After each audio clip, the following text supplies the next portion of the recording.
समान अध्ययन से संबंधित महत्वपूर्ण प्रश्न जो कि बराबर एग्जाम में पूछ लिए जाते हैं, उनको हम लोग एक एक करके समझने का प्रयास करेंगे।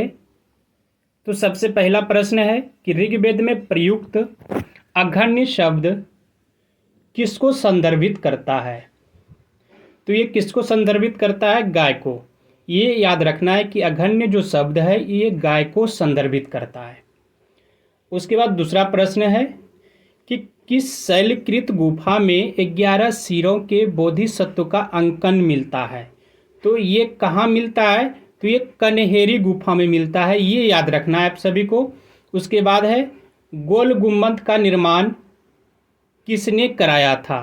तो गोल गुम्बद का निर्माण जो है वह मोहम्मद आदिल शाह ने करवाया था, ये याद रखना है। उसके बाद हम लोग देखते हैं कि 1927 की बटलर कमेटी का क्या उद्देश्य था? इस कमेटी का उद्देश्य था कि भारत और देशी रियासतों के बीच संबंध को सुधारना।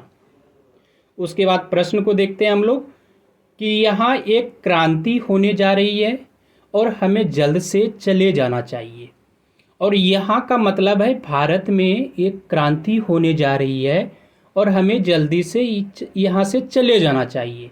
ये कथन किसका है? तो ये कथन है सर स्टैफोर्ड क्रिप्स की, ये याद रखना है आप सभी को।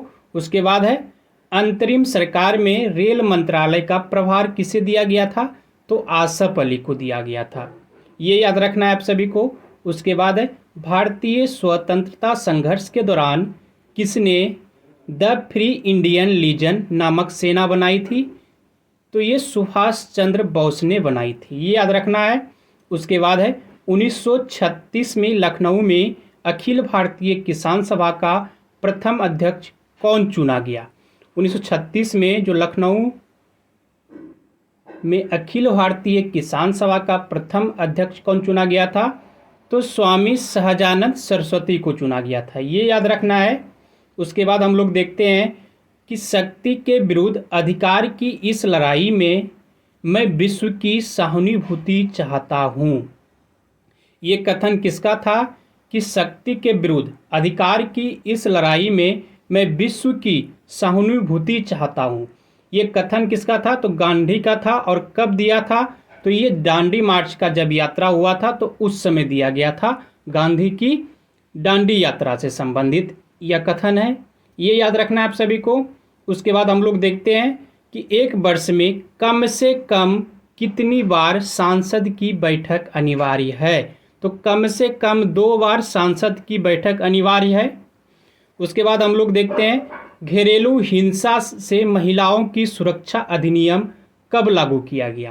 यानी घरेलू हिंसा में महिलाओं के साथ जो अव्यवहार किया जाता है तो उसके लिए अधिनियम कब लागू किया गया? अधिनियम तो 26 अक्टूबर 2006 से ये अधिनियम लागू किया गया, ये याद रखना है आप सभी को। उसके बाद हम लोग देखते हैं केंद्र एवं राज्यों के बीच वित्तीय विवादों के निपटारे हेतु मुख्य एजेंसी कौन सी है?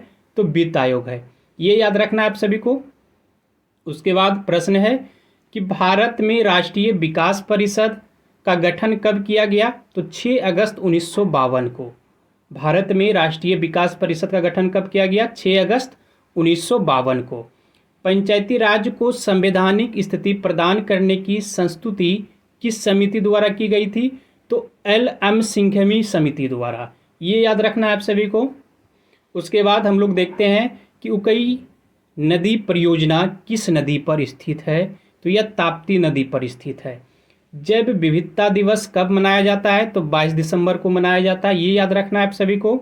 उसके बाद हम लोग देखते हैं कि भारत में बाघ परियोजना कब आरंभ की गई?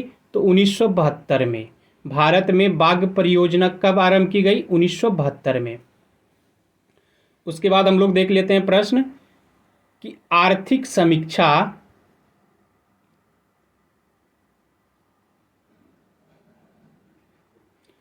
समीक्षा को तैयार करने तथा प्रकाशित करने का दायित्व किसका है? तो ये वित्त मंत्रालय का दायित्व है, ये याद रखना है। उसके बाद हम लोग देखते हैं रिजर्व बैंक के वे गवर्नर जो वित्त मंत्री भी रहे थे, तो कौन कौन थे? CD देशमुख एवं डॉक्टर मनमोहन सिंह, ये दोनों रिजर्व बैंक के गवर्नर भी थे और वित्त मंत्री भी थे, ये याद रखना है आप सभी को। उसके बाद हम लोग देखते हैं कि सूर्यास्त और सूर्योदय के समय सूर्य के लाल रंग का प्रतीत होने का क्या कारण है। तो यह कारण प्रकाश के प्रकीर्णन के कारण होता है, सूर्य का लाल रंग, ये याद रखना है। उसके बाद हम लोग देखते हैं अर्जुन पुरस्कार का आरंभ कब हुआ। तो 1961 ईस्वी में अर्जुन पुरस्कार का आरंभ हुआ था, ये याद रखना है।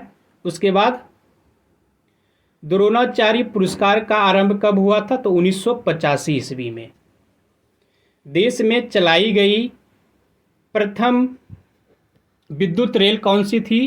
तो यह प्रथम विद्युत रेल डेक्कन क्वीन थी। और ये रेल जो थी विद्युत रेल, ये कहाँ से कहाँ तक चलाई गई थी और कब चलाई गई थी, उसके बारे में भी हम लोग जानते हैं। ये मुंबई से कुली के बीच चलाई गई और कब चलाई गई। तो 3 फरवरी 1925 ईस्वी को। इतना आप सभी को याद रखना है। उसके बाद हम लोग देखते हैं भारत में प्रथम भारतीय अंतर्राष्ट्रीय फिल्म समारोह कब हुआ था। तो वह 24 जनवरी 1952 को हुआ था। अगर पूछ दे कहाँ हुआ था, तो मुंबई में, ये याद रखना है, कहाँ हुआ था, तो मुंबई में।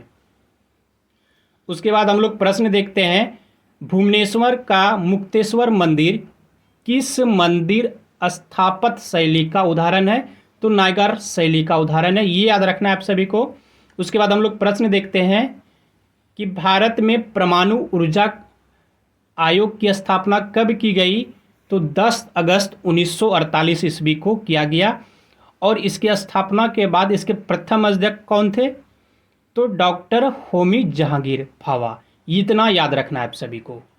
जय हिंद, धन्यवाद। अगर आप सभी को मेरा वीडियो अच्छा लगा हो तो लाइक कर दीजिएगा और अपने दोस्तों में इसे शेयर कीजिए।